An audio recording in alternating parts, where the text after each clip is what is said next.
There's a reason that women live longer, Mark. Let me tell you. It is because we are stronger and we are happier at the end of the day than most men. And that is factual, and you know it.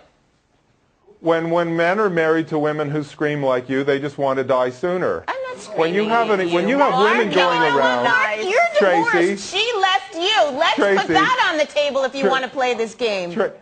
Tracy, when women go around comparing their engagement rings to show off who got the most carats, I don't know where you tell me find that these women don't compete. Mark, I don't know where you find these women. The women I know do not care about that kind of stuff. Mark, all right, you gotta get out more. Women compete on houses, divorce settlements, carats, country clubs. Women compete on money all the time. Give me a break. Wait a second. Women in your life, buddy. Well, Mark, wait a second. The stature of a lot of men is measured in the car they drive, the golf country club they belong to, and very much the place they live in. You have to admit that. And whether or not their wives are staying at home and not working. That's exactly what I said at the beginning. That's because men are taught that men are taught that they have to make women happy. The fact of the matter is, you can't make anybody happy. You have to make yourself happy.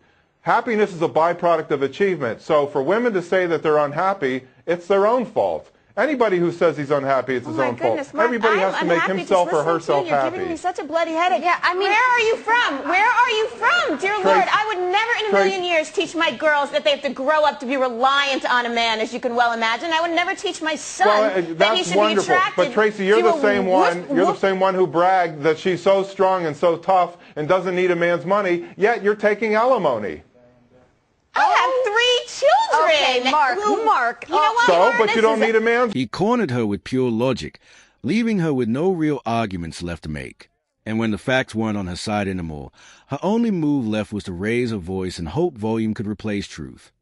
House, I've more right to be in it than you. We've had this conversation. You can't just rock up at our door. I'm just asking for a couple of weeks. My son would not treat me like this if you weren't around. Her antics are destroying their marriage. Last time you came, we had to get the police to remove you. That's a bit of an exaggeration. My son and I have a fabulous relationship. Since you've come along, it's just all... Here's what's really going on beneath the surface. He endured her control for years simply because he saw no way out. The moment he found his freedom, she lost control, and now resentment has taken over.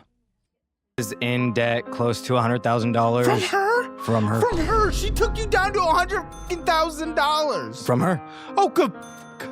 What was it? I was paying her rent, and I was taking care of the kids. I was taking care of the house that I didn't actually live in. I was I bought her a truck.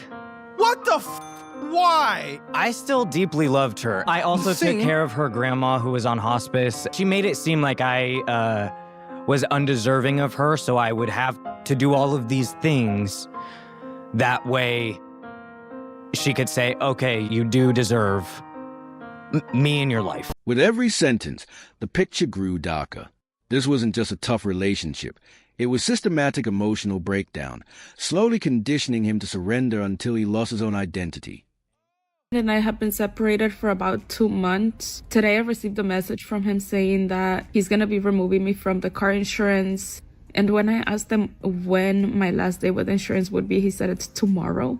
So I have to shop around. I have to find my own car insurance. And I had previously asked him if he could just keep me on there, and I would give him my part of the insurance since that would be cheaper for me.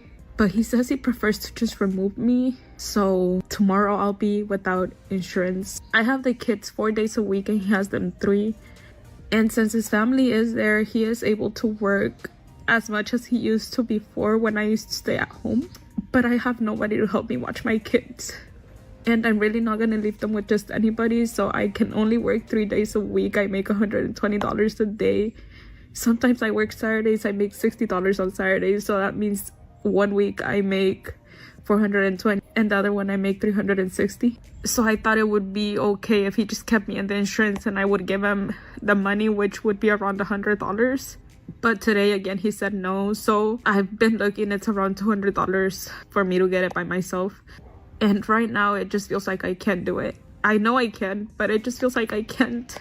And it really sucks because it feels like all of this is my fault. Everything that's happening is my fault because I was the one that decided that I wanted to be separated. I was the one that decided to leave the house. And I left because I needed to work and I couldn't work where we lived because we have no family there. She chose to walk away from a life that provided for her, assuming the safety net would stay forever.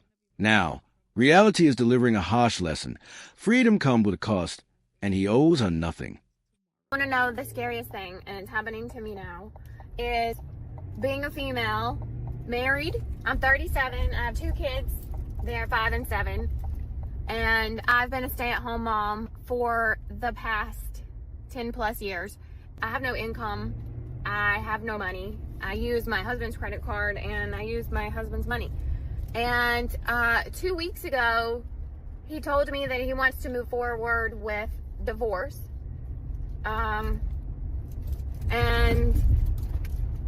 Today, I literally, like, I use an American Express credit card for everything. It's got my name on it, but obviously he pays the bill. He told me he's gonna cut it off, and I gotta, like, move all the automatic payments and stop using it. And he said, you need to start using your own card now. What card? I don't have a card. That is my card. Terrifying. I mean, I feel like a little girl who needs their mommy because I don't know how to take care of myself. I don't, like, it's just terrifying. Terrifying. This is the cold truth about independence. When you walk away from the provider, you take on the burden yourself. She built this exact life, and now she has to survive it. Else in this situation. My husband and I have been married for some years now. However, he still financially supports his ex-wife. There's no child support, as all the kids are adults now. No alimony, none of that. She'll have some administration tasks that is considered work for my husband. But besides that, he ultimately pays for rent, her car, appointments, credit cards, trips, you name it. It's caused many arguments through our marriage. So it's caused many arguments through our marriage. So he knows how I feel. Maybe I'm just being petty since she hasn't always been the kindest to me. Or maybe I get so annoyed that she makes it known that she was the original wife whenever we're around a group of people. Or maybe I just need someone to talk to that has been in this situation. Edit. To answer any questions, I knew he agreed to pay for the kids after they divorced, but said he'd stop once they were grown. Now all kids are now adults, so this is where I'm at, and no, they're not banging. Caring for your children is one thing, but subsidizing an ex's comfortable life is a completely different story. She wears her entitlement like a badge of honor, convinced she's beaten the system. My wife makes me so goddamn mad. Every time I get in your car, you say, oh, you can take my car. You can go get us some food in my car. You ain't got no gas. Oh, I forgot to put gas in it. You ain't forget it. He sees the game she's playing, but he feels trapped in the rules. She manipulates the narrative so effortlessly that standing up to her feels almost impossible. There are women that can take you back to the Stone Age if you are not careful. There are women that can destroy the gift set, the purpose, the vision, the financial capacity to such an extent that you find yourself not progressing or going anywhere at all. Just as much as there are men who can do that as well to women. But in this context of today, there are men that have built themselves up that they are working backwards. You know, I've come across many situations where men feel drained in their marriages. I'm paying for this, I'm paying for that, I'm paying. The guy can't even buy anything for himself. And you start asking yourself, when you sit with a woman, can't you find a better way to, no, he must work. He must see what he can do. Otherwise, he won't get sex. Otherwise, I'm not going to. I'm going to go get another man to actually provide for me. And that's the respect he gets. Historically, provision was about survival and shared purpose. Today, that sacrifice is often traded for endless luxury and surface-level status. But when the well finally runs dry, what's left of the relationship. Money runs out, what happens?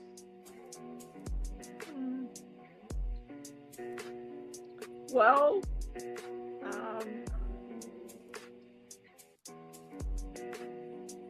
that wouldn't be my scenario. So. No.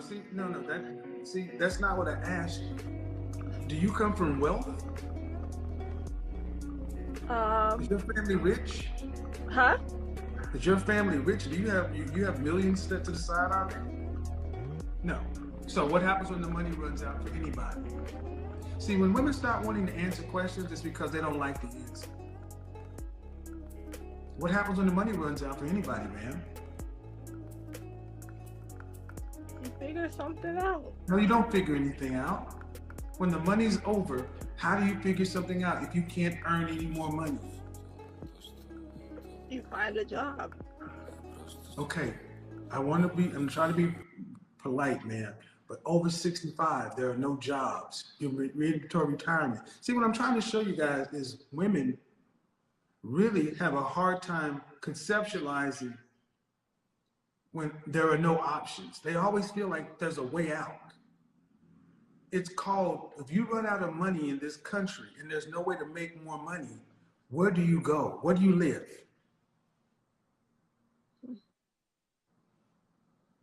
Where? How do you pay your bills? How do you get groceries? This isn't a trick question, man.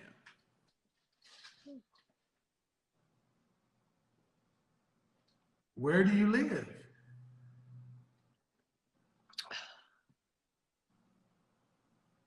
I guess then you're homeless. Thank you. She had been living in an absolute bubble, completely shielded from how the real world operates, until a single, sharp question shattered the entire illusion in seconds. I'm divorced, and I'm here to ask the court for more spousal support. I think $100 a week extra would be fair with all the headaches he's given me and everything like that. Why do you believe that's fair? My wages have went down. I'm only working part-time now. He still gets those 2 raises every year. I cannot grant you spousal maintenance just because he's made an increase from his wages. Well, when you all were divorced and you receive half of his 401k, how much was that? About $250,000. Okay, well, you know what? I feel like you came here to waste my time because I cannot give you an increase in spousal maintenance just because you're asking for it. No, ma'am. 25? Even $5. The answer is no. I like her thinking. She's talking like a landlord here. Just, oh, you know what? The tenant's making too much money lately. Some of that should be mine. Let's raise. She views him less like a former partner and more like an open bank account.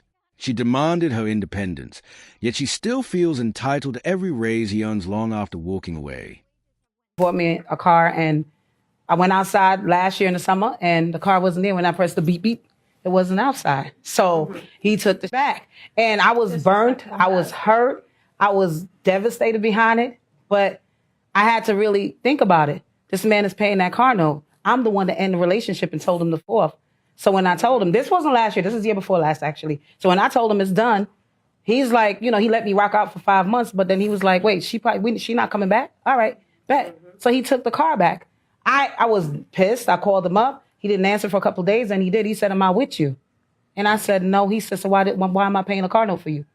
And I get that because he's thinking, you end the relationship, you gonna have your other man in the car? Just realistic. We're not being realistic when we think about stuff like that. So I was pissed. I was in my feelings, but I knew it was right for him to take his car.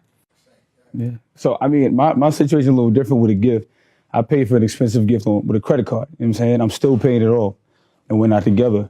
And it's crazy to see her with somebody else and I'm still paying off the credit card. But I'm like, yo, I need these credit card payments back. But I got her the gift with the intent, like, yo, we're together. We did it while we're together, so it's okay. I understand. I'm gonna take that hit on the chin. It's a little different than items, though. It was a vacation. We enjoyed the time. Look, cry a little bit when I see the pictures a little bit, you know what I'm saying? But you're understanding, I'm not really crying, but, you're understanding at that moment. I don't want my credit to, I don't want my credit defaulting either, so I really got to take that hit on the chin and keep that 700 above score. I looked at the vacation like, damn, I'm gonna have to go back and just like, it's a little different. Financing the life of someone who walked out on you is a slow burn of regret. Cut the cord, reclaim what's yours, and let them face the consequences of their own choices. Very successful women, they don't have the tools for a relationship for whatever reason. And I think that so often we as women have started to confuse happiness with having money. but money doesn't keep you warm at night. Money doesn't love you back. Money doesn't ask you how your day is. Money doesn't show up for you in the worst time of your life. And that's the thing. When you're choosing a partner, it's not how tall that person is when you lose a parent. It's not about, does that man have a six pack when you can't figure out and your baby has colic at freaking 3 a.m. in the morning and you're doing it by yourself, right? It's about the things that actually matter. Does he have solutions when there are problems? Is he going to support you when you're going through the worst time of your life? Because it happens to all of us. All of us struggle at some point in our life with something, whether it be our health, whether it be grief, whether it be our bodies, whether it be our minds, whether it be our emotions, whether it be our energy, whether it just be, I don't like today for a long period of time. That man's height, that man's bank account, that man's six pack, or the sex that he has in the bedroom is not going to be the thing that keeps life ticking. It's just not. I mean, the money will help. But the rest of it, it doesn't matter. Who are you choosing that's going to lock in with you? And I think that we as women have to start thinking about that instead of looking at what can you do for me with your wallet? Because wallet isn't enough. It's just not. It's arrogant to think that money is enough. And for men, I hope that you guys know it's arrogant to think that money is enough for a real woman. For a high value feminine woman, it's not enough at all. Do you feel complete? If more people understood this core truth, countless marriages could be saved. But as long as surface desire matters more than deep commitment, the cycle will just keep repeating. Please explain to me what is up with this infested ass batch of men that we have had released into the wilderness these days. I'm so used to, like, back in the day, the men used to, like, go out and be the provider or make something of themselves, and then they come home, they put their women on, or they help her start a business, you know, whatever the case was. Like, he was the leader, she followed in his footsteps, whatever. No, not these days. Not these days. We have men that just message you saying, I want you. I think I like you. I think I have a crush. Well, you know what I think? I think you should never message me again until you're 100% sure you want anything to do with what I got going on over here. That's what I think. 2, the men that want to be in the passenger seats these days, like riding the wave of their women, is mind-boggling. And you wonder why we talk to you the way we do. It's easy to point fingers outward, but hard to face a mirror. Her harsh tone pushes away genuine connection, leaving only those willing to accept her disrespect. Look at that. I'm all out of money because I spent all my money on you. So go pay the gas. You want me to put gas on your car? Yeah, I drive you in this car. Yes, I deserve, to be treated to some food. And this is your car. I'm not going to put gas on I your did car. buy your ass food. Are you crazy? Look at this shit. You didn't even eat this. You literally did not even eat it. You took 2 bites. So, no. You know please. what? Where's your wallet at? I love when you treat me. I love when you treat me the good things So why don't you put some gas for She laughs off the idea of contributing like it's a total joke, blind to the unfairness of it all. That wraps up today's story. If this resonated with you, drop a like and subscribe for more. Until next time, stay grounded.